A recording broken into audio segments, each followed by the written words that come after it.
안녕하십니까, 후스토리입니다. 만약 바다 깊은 곳에 우리가 모르는 또 다른 생명체가 있다면 그 생명체를 마주친다면 어떨까요?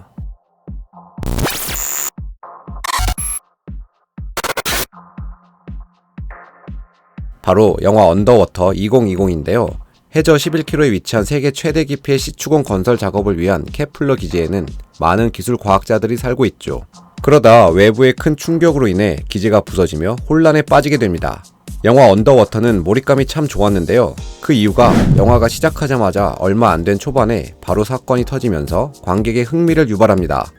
팀원들은 지진인 줄 알았지만 시간이 지날수록 다른 생명체가 있다는 걸 알게 되죠. 첫 번째로 팀원 중 한 명이 주변 탐사를 하다가 죽은 시체를 보게 되는데 그 시체를 누군가 파먹은 흔적이 보이면서 점점 공포감에 빠지게 됩니다. 그러다가 한 괴 생명체의 습격을 받게 되지만 다행히도 그 괴 생명체를 잡아서 돌아오게 됩니다. 이들의 대화에서 알 수 있듯 이 괴 생명체는 새끼인 걸로 보이는데요. 이것을 관찰하던 중 갑자기 큰 충격이 옵니다.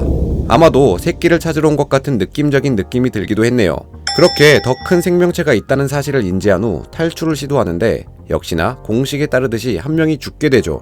또 영화의 긴장감을 더해주는 설정 중 하나가 그곳을 빠져나갈 수 있는 유일한 탈출구인 포트가 없어 다른 관제소까지 걸어가야 한다는 겁니다. 게다가 꽤나 먼 거리이기 때문에 가는 동안 습격을 받게 될 것이라는 예고 아닌 예고를 해주는 것이죠. 그런데 영화에서 조금 아쉬웠던 부분은 초반에 죽은 사람을 봤을 때 너무 태연하다는 겁니다. 분명 같은 과학자 중 한 명이었을 텐데 그런갑다는 느낌이 있었고 괴물들의 비중이 생각보다 작다는 겁니다. 언뜻 에일리언이 떠오르기도 했는데 에일리언은 비중이 훨씬 더 크고 생김새를 자세히 보여준다는 거죠. 하지만 언더워터 속 괴물은 자세히 보이지도 않고 좀 흐릿하기도 합니다. 크리처물이라 괴물의 비주얼도 중요하다고 생각하는데 좀 더 선명한 느낌이었으면 좋았을 뻔했다는 생각이 들었고요. 그리고 심해 속 괴물이 왜 생겼는지도 나왔으면 좋았겠다라는 생각도 들었습니다. 에일리언의 영향을 안 받을 수는 없었겠지만 영화가 에일리언을 떠오르게 만드는 장면들도 있었는데요. 주인공 노라도 에일리언 하면 떠오르는 리플리가 연상되기도 하고요. 영화를 안 보신 분은 스포가 될 수 있으니 건너뛰고 들으시고요.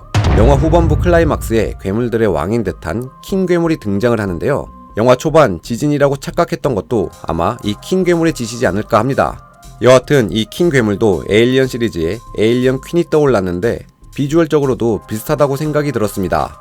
영화 언더워터는 심해 괴물이 나오지만 실상은 인간들의 배려와 희생에 더 중점을 맞추고 있습니다. 영화를 보시면 아시겠지만 초반부터 주인공 로라를 위해 산소 헬멧이 깨진 줄 알면서도 건네는 사람과 영화 중반 위험에 빠진 로라를 위해 대신 괴물에게 끌려가 죽은 선장, 또 그 배려와 희생을 받은 로라도 후반부에 탈출 포트가 고장난 줄 알면서도 자신의 동료를 위해 먼저 보내고 기지를 폭파시켜 킹괴물과 자폭을 하게 되죠. 그리고 영화 마지막에 티안산업에서 언론의 접촉을 막고 정부의 지원도 막으며 인터뷰를 못하게 막는 장면이 나오는데 현실을 그리는 것 같았습니다.